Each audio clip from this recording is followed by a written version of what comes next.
Bom dia, gente. Estamos iniciando o segundo encontro de escritores, encontro gravatalense de escritores, e a ideia aqui é estar conversando sobre a questão do nono concurso Cidade de Gravatal e também estamos com a presença da Renata Dalbó Velar Dalbó, que vai estar trazendo uma oficina aqui falando um pouco sobre a questão das crônicas. E antes disso, vamos saber da Renata como é que foi a experiência de participar como jurada, né, do nono concurso Cidade de Gravatal. Se puder falar um pouco sobre como é que foi. Quiser te apresentar primeiro, Renata, para o pessoal te conhecer, e depois falar um pouco sobre como é que foi essa vivência dos contos, o que houve, como é que foi essa experiência. Bom, eu sou Renata Dalbó, eu moro em Tubarão, sou jornalista e escritora.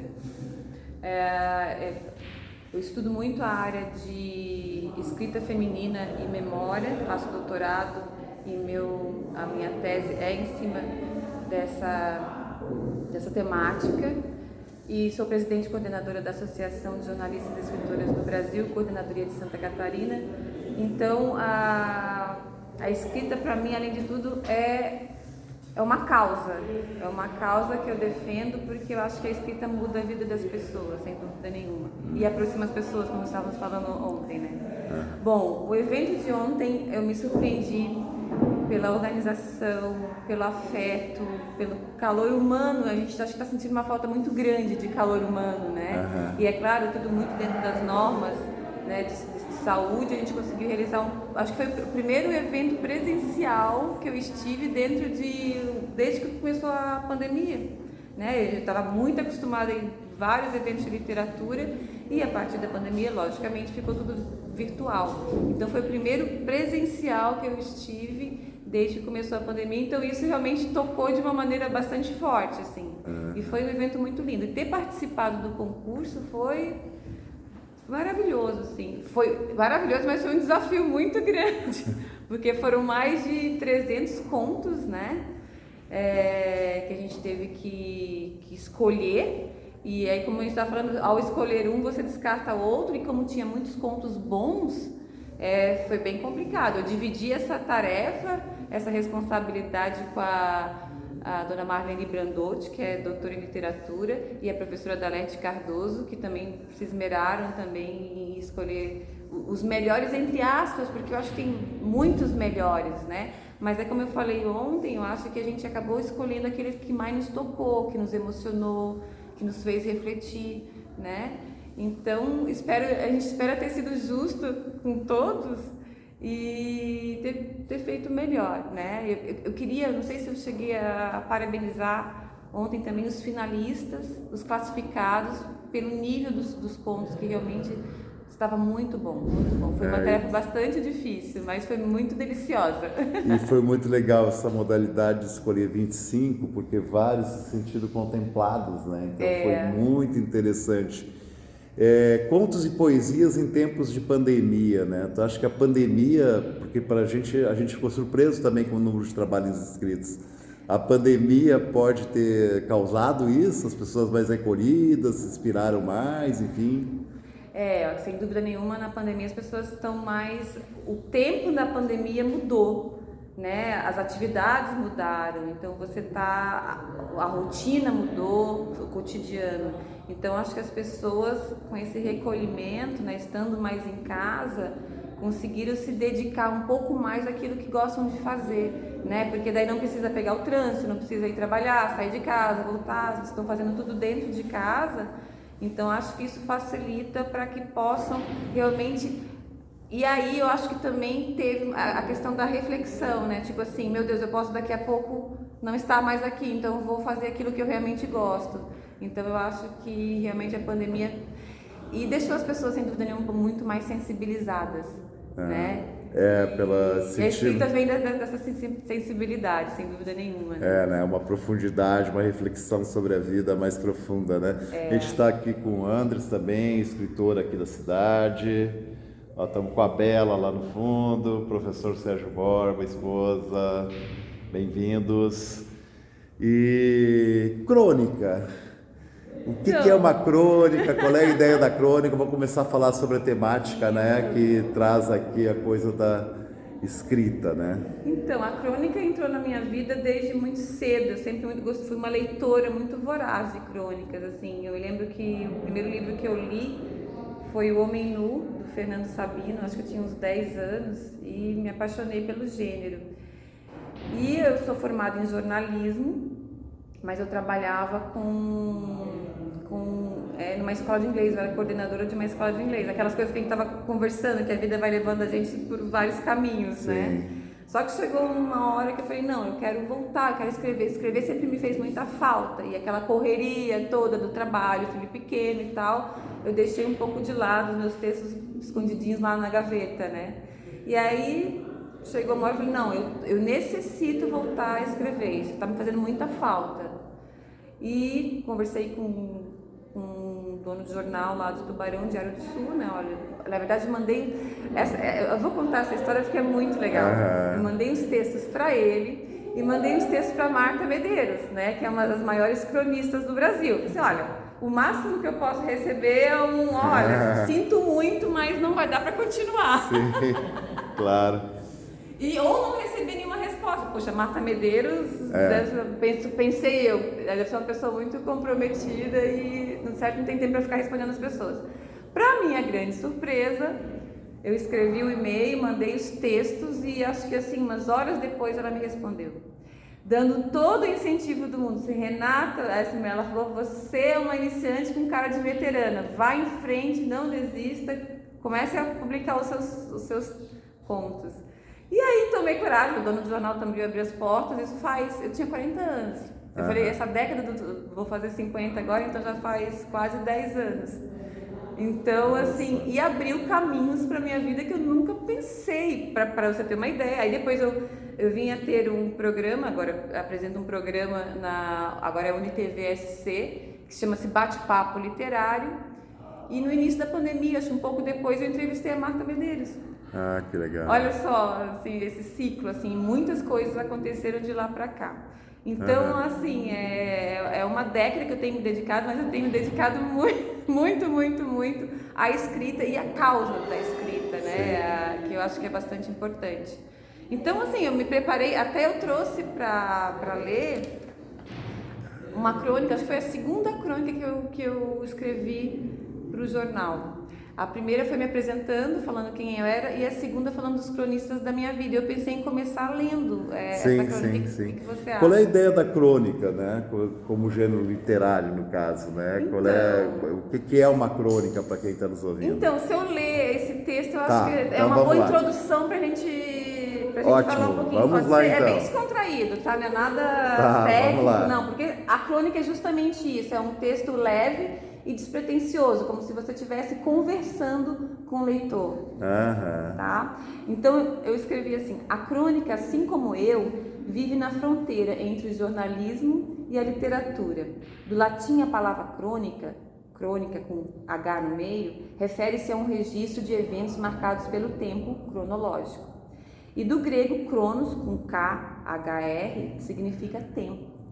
Então, além de ser um texto curto, possui uma vida curta, ou seja, as crônicas tratam de acontecimentos corriqueiros do cotidiano. Portanto, elas estão extremamente conectadas ao contexto que estão sendo produzidas. No entanto, por outro lado, as crônicas escritas hoje podem servir de registros históricos importantes para gerações futuras, porque é uma memória, mas é uma memória, não é uma história do país, mas é uma história das pessoas, né? De como as pessoas vivem, do que elas estão passando, né? As crônicas escritas agora na pandemia, elas são de extrema importância para que as próximas gerações possam entender o que foi a pandemia no sentido do micro, das casas, das pessoas, né? De cada um, e não do macro, que é o país, o mundo, né? Isso é muito interessante.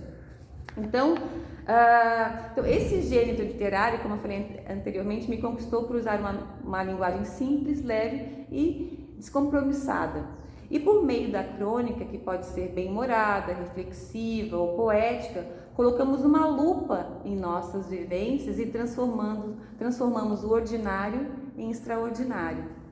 E no Brasil, a crônica tornou-se difundida com a publicação dos folhetins, né, em meados do século XIX. E o primeiro grande cronista foi quem? Machado de Assis, que no Brasil Império usava suas crônicas para criticar o governo, falar da vida cultural da cidade e, claro, fofocar sobre a corte. E depois dele vieram muitos outros cronistas de peso. Nízia Floresta, que é pioneira não só nas letras, também como na defesa do feminismo, isso no século XIX também, meados do século XIX. Raquel de Queiroz, né, que publicou mais de 2.000 crônicas em diversos jornais e revistas. Durante 30 anos, semanalmente, ela publicou crônicas na revista O Cruzeiro, lembra? Lembro, é do meu tempo. E Raquel de Queiroz foi a primeira mulher a entrar na Academia Brasileira de Letras em 1977, gente, ou seja, ontem, né? Tipo, pensando em história, muito pouco tempo atrás, porque antes ela foi desenhada nos mesmos termos da Academia Francesa de Letras, que não aceitavam mulheres como membros, né? Então, apenas em 1977 entrou a primeira mulher escritora na Academia Brasileira de Letras. Na Academia Catarinense, nós tivemos uma das primeiras, não sei se foi a primeira, foi a Maura de Sena Pereira, também uma grande cronista, e ela entrou, acho que a Academia Catarinense de Letras foi uma das primeiras academias a aceitar a mulher, que foi em 1922, olha, se eu não estou enganada, tá? Mas, por outro lado, nesses 100 anos de Academia Catarinense, porque eu acho que o ano passado fez 100 anos, apenas 8 mulheres entraram na academia, é muito pouco, 150 e poucos homens e apenas 8 mulheres. E então, hoje as mulheres, assim, na escrita estão se destacando, se destacando, né? Muito, né? Muito. Isso é muito legal. Eu, como atuando aí na Associação de Jornalistas e Escritoras do Brasil, eu vejo quanto a mulher já ocupou um espaço, né? Ela já tem espaço, já tem voz, mas ainda precisa. Se você vai comparar, por exemplo, o Nobel de Literatura, pouquíssimas mulheres ganharam o Nobel de Literatura. Então ainda precisa de muito trabalho pela frente. Mas a gente devagarinho vai chegar lá. Um outro grande cronista é o Rubem Braga, né? Que ele teve a característica singular de ser o único autor nacional de primeira linha a se tornar célebre exclusivamente através da crônica. Ele só publicou crônicas. E o mineiro Fernando Sabino, autor de Um Homem Nu, que foi o primeiro livro de crônicas que li na minha vida e que me fez ficar fã do gênero. Bom, a lista não para por aí. O Brasil está muito bem servido nessa área. A gente tem muitos cronistas, né? E eu cito aqui 2 que eu acho bárbaros, que são Luiz Fernando Veríssimo, né? Que é o gênio da crônica, né? Crônica de humor, principalmente. E a querida Marta Medeiros, que ela está sempre nas minhas falas, né? Que ela traduz em suas crônicas as angústias e os anseios da alma humana. Eu tenho aqui, em uma das últimas entrevistas, o poeta Carlos Drummond de Andrade, que também foi um grande cronista, ele escreveu por anos no Jornal do Brasil, também semanalmente, crônicas, e ele falou sobre a crônica de jornal, né? O ofício a que se dedicou por muitos anos. Ele disse o seguinte: eu considero o meu ofício de cronista o de uma espécie de palhaço que dá cabriolas, dá saltos, faz molecagens para distrair um pouco o leitor comum. O cronista é realmente um homem que diverte os outros. Então a crônica, ela vem naquela parte do jornal. A gente vê tanta coisa ruim no jornal, né? Geralmente a capa está carregada de coisas ruins, e principalmente agora na pandemia. E aí quando você abre a crônica, você vê um texto mais leve, mais tranquilo, e aí meio que você consegue começar o dia mais tranquilo também, né? Então, aí, como é essa aqui das minhas primeiras crônicas, eu escrevo, diante de todas essas férias, eu fico pensando, que audácia minha mudar de lado, passar de leitora a escritora, quanta responsabilidade. E, sem dúvida, a leitura desses cronistas foi fundamental na minha formação como escritora. E eu devo a eles a minha escrita. Então, eu queria abrir falando desse texto, porque eu acho que fala muito, né, sobre o que é a crônica e o que é a crônica para mim, né, como cronista. E tu te inspira como, assim, para escrever a crônica? Porque cada dia um novo fato, uma nova história, uma nova inspiração. Então, o que te seduz mais na inspiração? Sempre me perguntam, fazem essa pergunta, eu falo, na verdade é 95% transpiração e 5% inspiração. Alguém já falou isso alguma vez? Isso, o Aspas falava assim, de É? É Picasso Picasso que falou isso. É? Olha show! Eu tava sempre... Quem é que falou? E é justamente isso, porque outra questão também que fala qual a diferença de crônica e conto. Aí eu brinco, né? A diferença é que a crônica você tem dia e hora para entregar. Tu não pode ficar esperando. Ela tem que ser lançada no jornal, ela é semanal. Então não tem como você esperar pela inspiração. Então você tem que realmente usar uma lupa para ver o que está acontecendo, que vai te chamar a atenção no teu cotidiano, né? Então cada semana... E tu costuma ter um horário para escrever, tudo, que o Aço falava muito isso para mim, né? Ele dizia, cara, senta, marca uma hora, 7, não espera estar inspirado, senta todo dia e escreve, aí sai. Exatamente, e eu acho que é um exercício e é uma disciplina muito grande. O escritor tem que ter uma disciplina, senão você vai escrever um poema ou um conto uma vez por ano, se você não tiver uma disciplina e uma insistência para que aquilo aconteça. Como eu tenho que publicar a crônica semanalmente, realmente eu tenho que escrever, não tem outro jeito, eu tenho que escrever. Então tem dia que eu estou inspirada, tem dia que eu não estou. E geralmente eu vou escrever na segunda-feira, que não é o melhor dia do mundo, né? Então eu já venho na semana anterior pensando, é interessante como a gente já vive a vida de uma outra forma, porque você já tenta captar ali as entrelinhas do cotidiano, sabe? O que vai te chamar a atenção naquela semana? O que tá de diferente? O que te tocou? O que me tocou naquela semana? E o que me tocou sai. Agora, uma coisa muito interessante é que às vezes parece que baixa um espírito, porque eu começo uma crônica escrevendo uma coisa e termino escrevendo outra completamente diferente e simplesmente parece que a coisa veio. Aí eu acho que eu chamo isso de inspiração realmente, porque não tem explicação, né? Então eu acho que é isso, eu acho que é disciplina, muita transpiração e um pouquinho de inspiração. Beleza, as coisas que se tocam no nosso cotidiano, dia a dia. Só que você tem que aprender a ver esse cotidiano de maneira diferente. Eu tenho aqui uma citação que eu pensei em colocar, que é do Contado Caligares. Ele faleceu agora recentemente, durante a pandemia, não foi de coronavírus, de Covid-19, né? E ele é psicanalista, ele é italiano e ele foi colunista por muito tempo no Caderno Ilustrado da Folha de São Paulo. E ele tem uma definição de crônica que eu compartilho, e ele descreve o seguinte: eu convivo com a exigência de que alguma experiência da semana, um encontro, a leitura de uma notícia ou de um livro, tenha uma intensidade que vale a pena ser transmitida. Como nunca sei de antemão qual será a experiência escolhida, a exigência transforma toda a minha vida. Eu ganho nesse exercício a chance de viver o ordinário da semana como se fosse sempre extraordinário. Então, para mim, é isso. É bem lindo, bem lindo. Interessante. Não, né? tem um jogo pré-combinado, uma coisa definida. A coisa vai surgindo no caminhar da vida mesmo, né? No caminhar da vida. Então, eu acho que é por isso que a crônica ela é tão apaixonante, porque as pessoas leem e se identificam, porque muito do que acontece na minha vida também acontece na sua vida, também acontece na vida do Sérgio, na esposa, enfim. Então eu acho que é legal que as pessoas leem assim, puxa, isso aqui também aconteceu comigo, ou eu vi isso acontecendo em tal lugar, e toca. Eu acho que a crônica ela só funciona quando toca quem... Ou seja, o escritor não existe sem o leitor, né? O leitor Sim. É uma extensão do escritor. Então, a crônica ela só existe, ela só é boa quando toca o leitor, né? Aquela pessoa que está lendo. Processo de empatia e um processo que se constrói nesse caminhar. Quer dizer, que o outro acaba não estando na tua frente, mas acaba te influenciando também, né? Porque Exatamente. Tu está escrevendo para alguém, né? E não é só para ti. Desde que eu comecei a publicar no jornal, eu publico também no Facebook. E ali acaba acontecendo uma outra crônica, porque acabam vindo os comentários e dos comentários vão surgindo outros textos e as pessoas vão complementando a crônica nos comentários. Isso é muito legal. E também é uma rotina.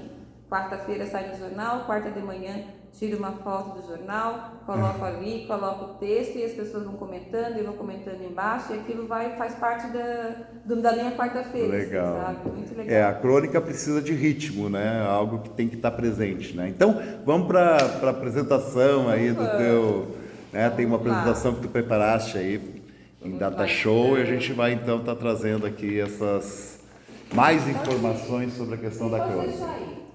Bom, como está ali no PowerPoint, eu vou acompanhando aqui também, tá? Eu falei anteriormente já então da onde deriva a palavra crônica, né? Então, crônica refere-se a um registro de eventos marcados pelo tempo, cronológico, né? Do latim, no caso, e grego, no caso, significa tempo. Então, a crônica é um tipo de texto narrativo curto, geralmente produzido por meios de comunicação, jornais, revistas e agora a internet, sem dúvida nenhuma. E além de ser um texto curto, possui uma vida curta, ou seja, as crônicas tratam de acontecimentos corriqueiros do cotidiano. Portanto, elas estão extremamente conectadas ao contexto em que elas estão sendo produzidas. E por isso, com o passar do tempo, ela perde a sua validade, vamos dizer assim. Ou seja, ela acaba ficando fora do contexto. Por isso que é importante, quando a gente vai lançar um livro de crônicas, de colocar a data, porque se ela não estiver enquadrada naquele contexto, ela perde sentido. Se eu leio uma crônica, por exemplo, eu estou falando de Gravatal, aí eu cito o prefeito, aí eu falo que Gravatal é uma cidade que faz tempo que eu não via Gravatal e que me tocou, porque me lembrou da minha filha que andava de charrete. Gente, olha, já tem a crônica de segunda-feira. Acabou de surgir.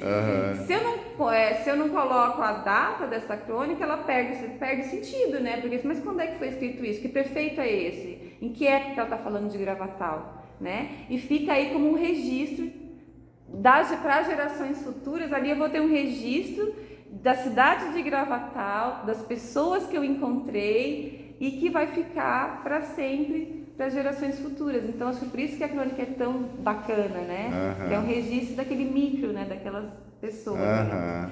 E no Brasil a crônica ela tornou-se um estilo textual bem difundido desde a publicação dos folhetins, como eu falei, no século XIX. Então ela é um gênero híbrido, né? Que ela está situada entre o jornalismo e a literatura, então tem muito jornalista cronista e tem muito escritor cronista também. Então ela está sempre entre os dois ali.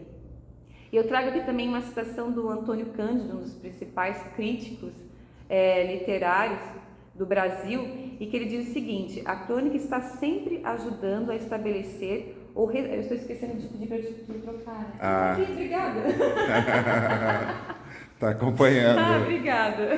Até quero não precisa pedir, tá bom. Já recomendar também para quem gosta de crônica, né? Na Netflix está um filme chamado Bridgerton, que trata exatamente sobre crônica, né? Que é exatamente tudo em função e como a cronista influenciava no cotidiano das pessoas. Das pessoas, justamente. Porque uma crônica bem feita, exatamente isso, né? Acaba transformando a vida das pessoas. Acaba transformando, justamente. E ele diz o seguinte: a crônica está sempre ajudando a estabelecer ou restabelecer a dimensão das coisas e das pessoas. Em lugar de oferecer um cenário excelso, uma revoada de adjetivos e períodos candentes, pega o miúdo e mostra nele uma grandeza, uma beleza ou uma singularidade insuspeitadas, porque se a gente não presta atenção, a gente não vê, né? E o cronista ele tem que prestar atenção, porque ele tem que escrever sobre. Sim. Então, ela é amiga da verdade e da poesia nas suas formas mais diretas e também nas suas formas mais fantásticas, sobretudo porque quase sempre utiliza o humor. Então essa pegada do humor, da leveza, né? Isso acontece porque não tem pretensões de durar, uma vez que ela é filha do jornal e da era da máquina, onde tudo acaba tão depressa, né? Bom, então nesse trecho escrito pelo Antônio Cândido, a gente pode destacar então características fundamentais sobre a crônica, que, por exemplo, a aproximação com o público, né? Na medida em que contém uma linguagem mais direta e despretensiosa, e ao mesmo tempo que ela é marcada notadamente pelo tempo, tem que estar marcado ali pelo tempo e pela curta duração que possui, né, esse tipo de texto. Então a crônica ela foi inicialmente desenvolvida como um caráter histórico, né, do tempo, né, as crônicas históricas, e elas relatavam desde o século XV fatos históricos, né, reais ou fictícios. Uma outra coisa também muito interessante que eu até coloco ali no meu livro, posso pegar ali? Vai, pega lá, pega lá. É isso, né? Porque o observador, quando está escrevendo, né, por vezes a realidade se confunde com a imaginação também, né? Com a imaginação. E é legal porque você tem um livre-arbítrio para fazer isso. Afinal de contas, é uma crônica, não é uma reportagem. Ela não é necessariamente não tem um compromisso factual, né? histórico com a verdade, no caso, não, né? Exatamente. Ela pode mesclar um pouco disso também. Aí eu me lembrei de uma crônica que eu coloquei aqui, Verdades Possíveis, que eu digo o seguinte: acho interessante quando algum leitor questiona sobre a veracidade das minhas crônicas, como por exemplo, quando escrevi que sonhei que quase havia ganho a estatueta do Oscar de melhor atriz. Um leitor comentou: fala a verdade, você não teve esse sonho, né? Você está inventando. Outras vezes acontece o contrário, o leitor acha que aquilo que aconteceu com o personagem, na verdade aconteceu comigo, como quando escrevi sobre a mãe que esqueceu o filho na casa do amigo e o carro no supermercado. Fala a verdade, vai, isso aconteceu mesmo, foi contigo. Aí eu brinco, juro que não sou mentirosa. Então a gente tem esse espaço para a gente poder realmente misturar um pouquinho da realidade com a ficção e justamente deixar o cotidiano um pouquinho mais leve, né? Vamos dar continuidade. Certamente não tem como ter duas crônicas iguais, né, Renata? Porque cada um é cada um e cada um percebe a realidade do seu jeito, né? Então não tem como. Eu acho né? que se você der o mesmo, se a crônica tiver o tema, se você der o mesmo tema, vai sair crônicas completamente diferentes, né? Textos completamente diferentes, porque cada um conforme a sua vivência. A sua vivência. Né? Perfeito, cada um perfeito. registra ali conforme a sua vivência. Então, só repetindo, ó, a crônica ela é de narrativa curta, uma linguagem simples e coloquial. E, gente, outra coisa que eu acho que é legal ressaltar é que escrever simples não é fácil.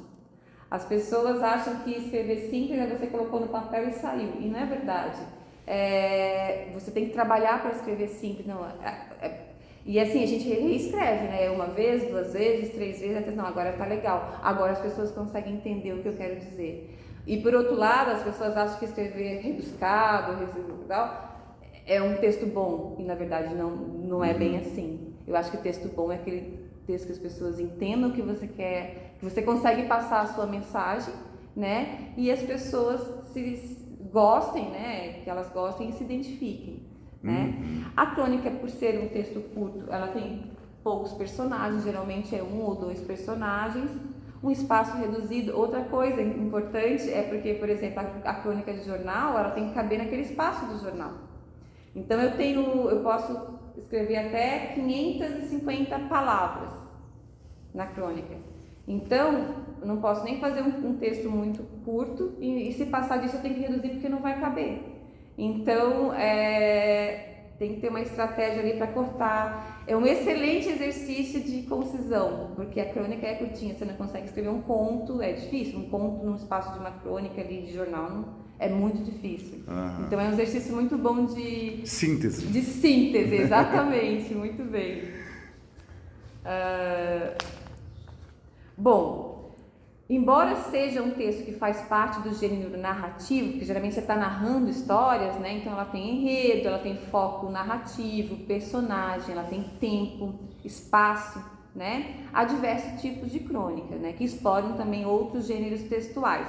Então a gente pode destacar a crônica descritiva, que é um texto que expõe os detalhes de objetos, lugares, personagens de outras partes, e a crônica dissertativa, né, que faz uma apresentação explícita da opinião do autor, né? Você abre espaço para dar a sua opinião sobre um determinado assunto, né, do cotidiano.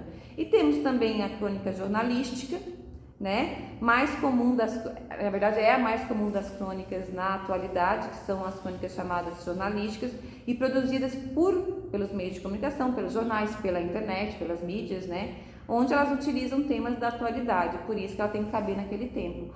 Passando, ela sai de contexto. Não, no outro dia já é outra coisa. Já é outra coisa, a notícia já é outra, aquilo que passou. Então ela tem que estar datada, Aí você vai entender, se ela não tiver datada, ela vai ficar perdida ali no tempo, né? Onde é que foi isso? Quando foi isso? Por que ela está escrevendo sobre isso, né? A crônica histórica, né, que é marcada por relatar fatos e acontecimentos históricos, né? E a crônica humorística, que eu acho que é uma crônica que todo mundo gosta, né? Porque é uma crônica, como diz o Carlos Drummond, que diverte a gente, né? E aí temos o Luiz Fernando Veríssimo, que é o destaque, né? É o destaque, é maravilhoso, né? E, na verdade, a crônica humorística, ela pode estar em todas as outras crônicas, né? Na jornalística, na histórica, você pode mesclar, né? Esse toque, eu gosto muito desse toque de humor, assim, eu acho que é bem bacana. Bom, bem rapidinho falar um pouquinho da crônica narrativa, que é um tipo de crônica que relata as ações de personagens no tempo atual e num espaço determinado. E em relação à linguagem, as crônicas narrativas, elas possuem uma linguagem simples, né, e direta, e muitas vezes, como a gente estava falando, utilizam o humor, né, para entreter os leitores. E além disso, também elas podem apresentar um discurso direto, onde há a reprodução das falas do personagem, o próprio personagem falando ali. Eu acho que eu vou trazer para vocês um trechinho. Posso ler um trechinho? Fica à vontade. Vou achar aqui. Você leva, você conduz. É uma crônica que eu sou apaixonada. Ela chama-se Muito Prazer, Charlie Chaplin. E ela fala de eu apresentando para o meu filho o Charlie Chaplin. Posso ler? Fica à vontade. Não há nada mais gratificante do que aguçar a curiosidade de uma criança, chamar sua atenção para uma coisa nova, provocar o seu interesse. No último domingo, final de tarde, essa crônica ela foi publicada em 2013, tá? No último domingo, final de tarde, depois do almoço, do Dia dos Pais, em família, resolvi alugar, naquela época a gente alugava ainda os DVDs, né? Agora não existe mais. Olha como ela já saiu do espaço atual, né? Isso em 2013, né? Resolvi alugar um bom filme para vermos todos juntos. Tá aí uma coisa difícil, alugar um filme que todos da família gostam, pois com a diferença de idade vem também a diferença de interesses. Resolvi arriscar e apresentar para o Bruno, meu filho de 9 anos, hoje ele tem 17, a genialidade de Charlie Chaplin. Aluguei o Circo, de 1928. No filme, o vagabundo passeia pela feirinha do circo e apronta suas estripulias como roubar doces de crianças. Acho que não tem ninguém que não tenha visto o circo, né, de Charlie Chaplin. Ele diverte-se olhando os passantes até que um assaltante rouba uma carteira e esconde-a no bolso de Carlitos. Este acaba sendo perseguido por policiais que o julgam criminoso. E é fugindo do perigo que ele adentra no circo e o público, julgando tratar-se de mais uma apresentação, aplaude euforicamente e torna-se sucesso imediato. Cheguei em casa dizendo, aí eu coloco aqui como eu estava falando diretamente, né? Travessão. Filho, a mãe pegou um filme bem legal para vermos juntos. Qual? É um filme bem antigo, mas muito engraçado. Tenho certeza que você vai adorar. Vamos ver? Tá bem, falou meio contrariado, mas coloca em português, porque ainda não consigo ler a legenda direito, passa muito rápido. Não precisa, o filme é mudo. Mudo? Como assim? Um filme que não tem fala? Fala sério, mãe. Deve ser muito chato. Quanto tempo dura? Não sei ao certo, acho que 1h30. Não, mãe. Como a gente vai conseguir ficar 1h30 vendo um filme que não tem fala? Senta aqui, vamos assistir. Se você não gostar, a gente coloca outro. Começa o filme e as perguntas não param. Mãe, por que além de não falar, o filme é em preto e branco? Porque naquela época ainda não existia cinema colorido. Tinha celular naquela época? Não tinha nem celular, nem telefone e nem televisão. E nem computador, Nossa, esse filme é muito antigo mesmo, né? Sim, filho, é mais velho que seu avô. Mas ele, Charlie Chaplin, já morreu? Já, filho, se ele estivesse vivo hoje, ele já teria bem mais de 100 anos. E assim ele começou a se interessar pelas cenas. Conforme o filme ia passando, ele ia ficando cada vez mais envolvido. E às vezes soltava umas gargalhadas que dava gosto de ver. Quando o filme acabou, ele reclamou: já passou 1h30? Já, filho. Então, gostou? Mãe, é muito show. Eu nem vi o tempo passar. O cara é muito engraçado. A gente podia ver outro filme dele outro dia, né, mãe? Como é mesmo o nome dele? Charlie Chaplin, meu filho, um dos maiores comediantes e cineastas de todos os tempos. certamente veremos muitos outros filmes deles juntos. E assim foi o primeiro filme que meu filho viu do Charlie Chaplin.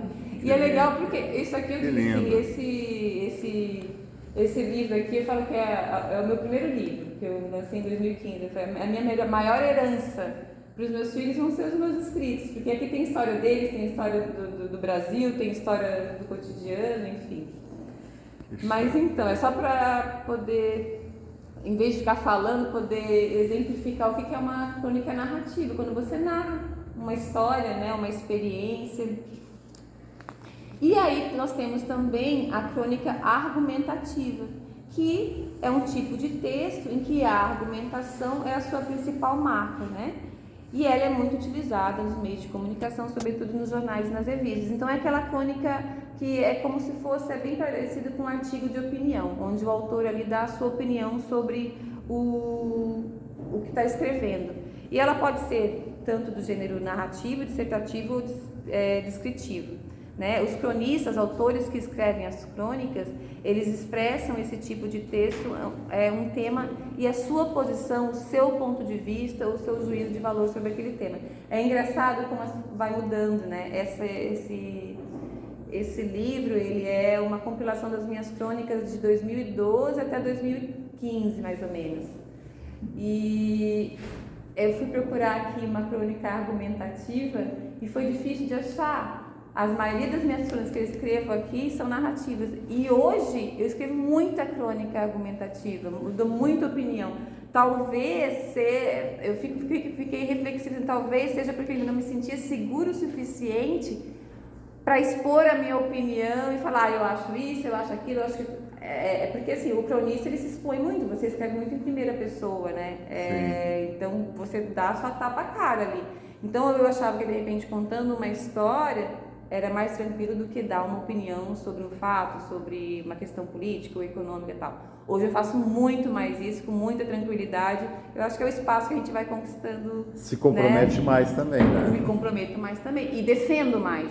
Muito, defendo muito. Aí tem essas causas da escrita feminina, né, da memória, da importância da memória, né, de um povo, de um lugar, de um espaço, né, para que não se perca a identidade, né, daquele espaço, daquelas pessoas, e falo muito sobre isso também.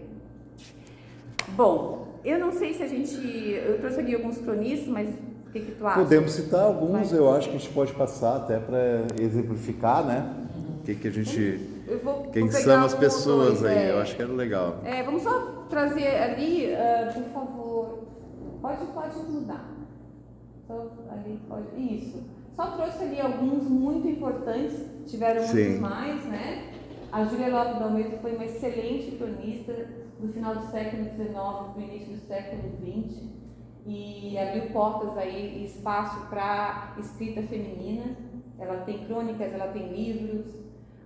Machado de Assis, que foi o primeiro grande cronista, José de Alencar, Carmen Dolores, Nízia Floresta, que também outras grandes cronistas, como eu falei anteriormente, Nízia Floresta, ela também é pioneira, né, e defensora do feminismo, e ela escrevia em jornal, ela tem muitas e muitas publicações e tem muitos trabalhos. A partir da década de 80, através de algumas críticas literárias, algumas pesquisadoras, né, da academia, elas conseguiram resgatar essas escritoras do século XIX e trazer à tona, porque eram escritoras que estavam perdidas, esquecidas, ninguém conhecia. E tiveram muitas, ela fez 2 edições de um livro, acho que cada um com mais de 200 verbetes, imagina, a Hilda Flores Ibner.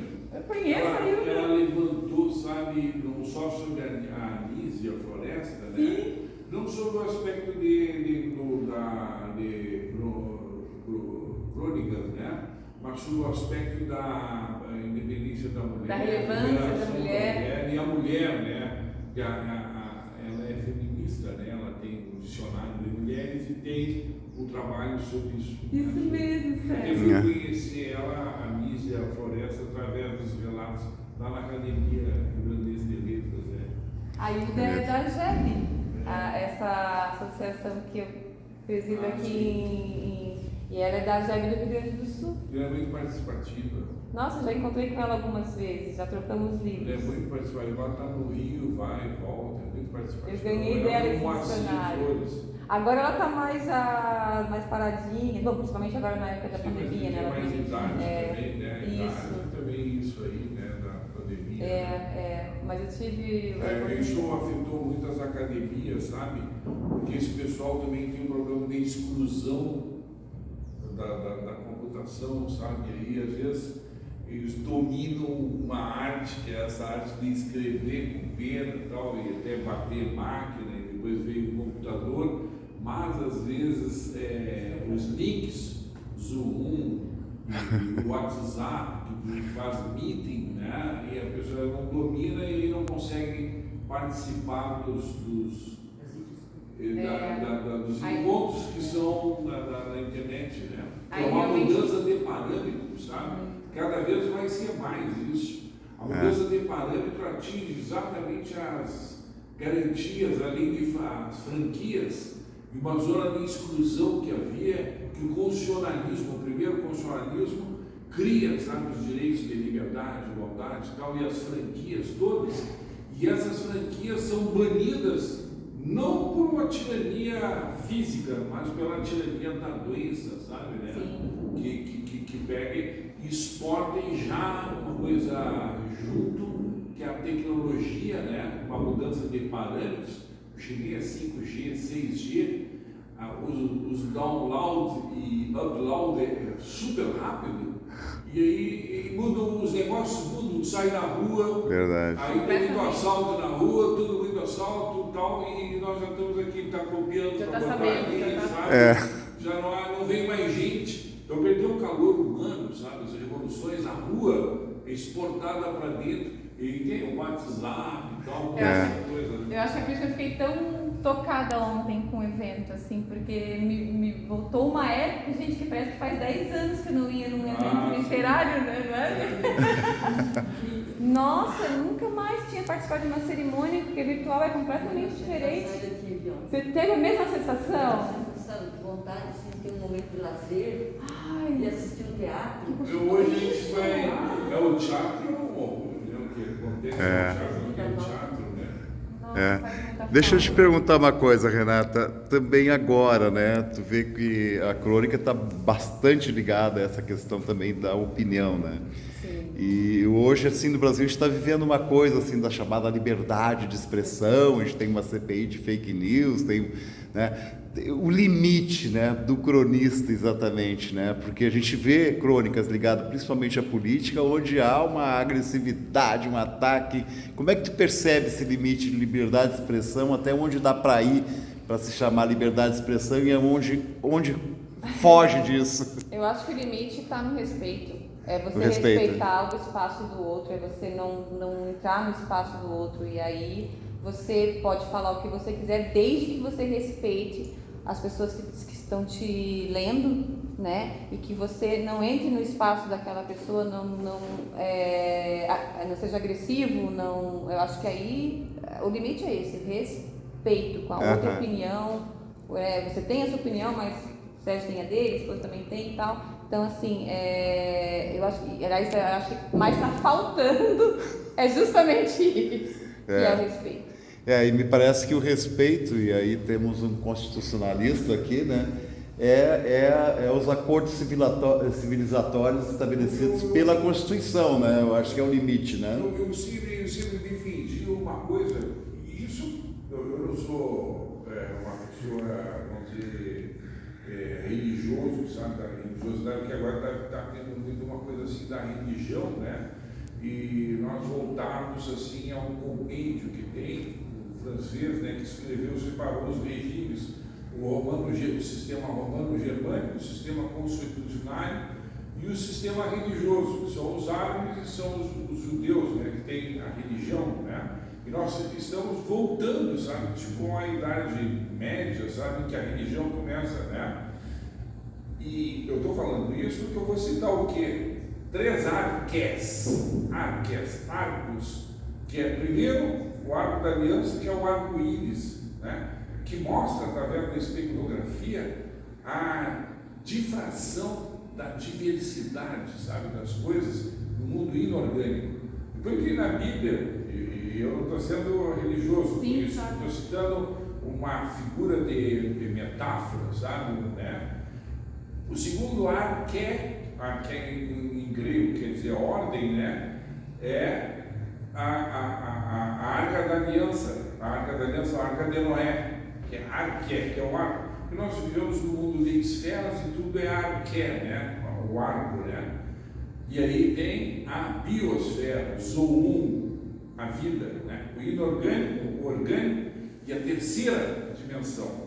A terceira dimensão é aquilo que René Descartes diz assim, cogito ergo sum, ou que Nietzsche, sabe, no poema Ao se expresse Zaratustra, ele abre, e daí o sol começa a se pôr, Zaratustra com o cajado em cima da montanha diz assim, que seria de ti, ó sol, se não tivesses a mim que te contém? Que o cara vê um negócio desse, que um micróbio em cima do planeta, do meteoro, sabe, que a Terra sumido entre bilhões, trilhões de planetas, que se some galáxias, tem uma arrogância dessa, sabe, de chegar e dizer o que seria de ti, o Sol, bilhões de anos, o Sol e aquela micróbio que desaparece, se escafede com uma mosca de banhado, sabe, que dura poucos segundos, né? Mas é exatamente a reflexão. E é o arqué do pensamento que está na Arca da Aliança, que é o pensamento nomos ali, e o pensamento como seleção, uma seleção natural, tipo darwiniana, de procedimentos, que são as virtudes que primeiro aparecem no fato religioso, né?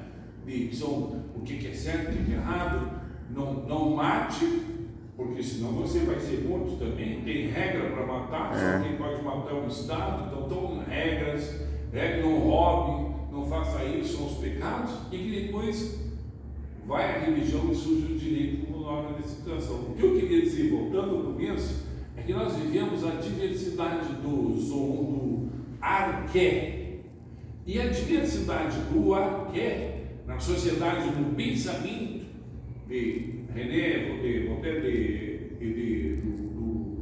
dessa difração que tem no pensamento, né? Essa diversidade ela deve ser preservada, porque se você olhar através da espectrografia, tanto no microcosmos, né? Penetrando no microcosmos como no macrocosmos, você vai ver que quando tem 2 ou 3 cores só, não é possível a vida, que a vida é só possível quando a difração é maior, e a vida é possível nesse planeta com toda a difração que está perdendo a difração do planeta.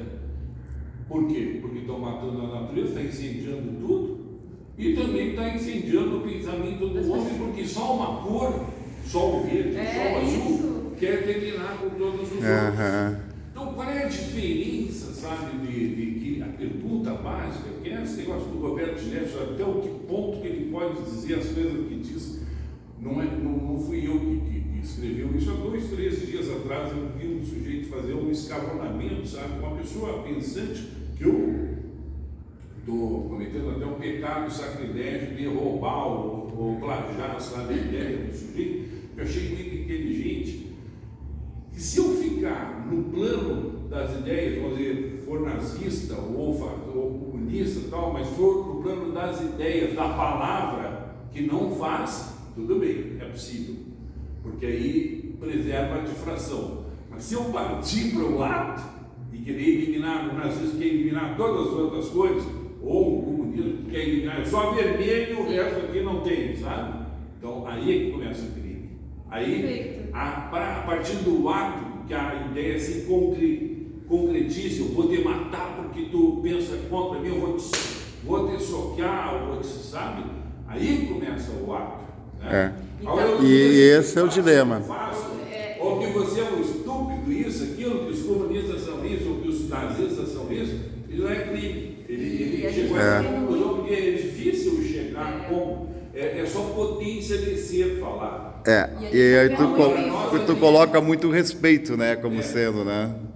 Como sendo limite. Eu acho que a gente está vivendo muito isso, essa polaridade, né? Ou é isso, é aquilo, não tem nada entre uma coisa e outra. No Brasil tem lei, né?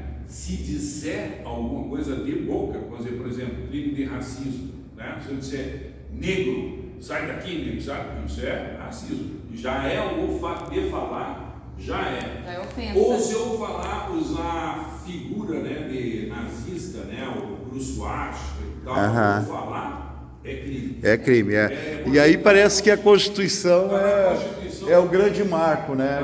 O grande acordo civilizatório para a gente viver em paz. É um acordo. É um acordo. Forma, né? Beleza. Agora tem um outro cara lá que diz que a Constituição é uma luta, sabe, de um decisionismo momentâneo de uma maioria provável. Então as coisas são terríveis. Por isso que ela está sempre em mutação também, né? As pessoas Permanente. mudam Isso, porque a maioria também pode ser ditatorial, né? Pode. Se não tiver crítica da minoria, né? E não permitir a existência da minoria, né?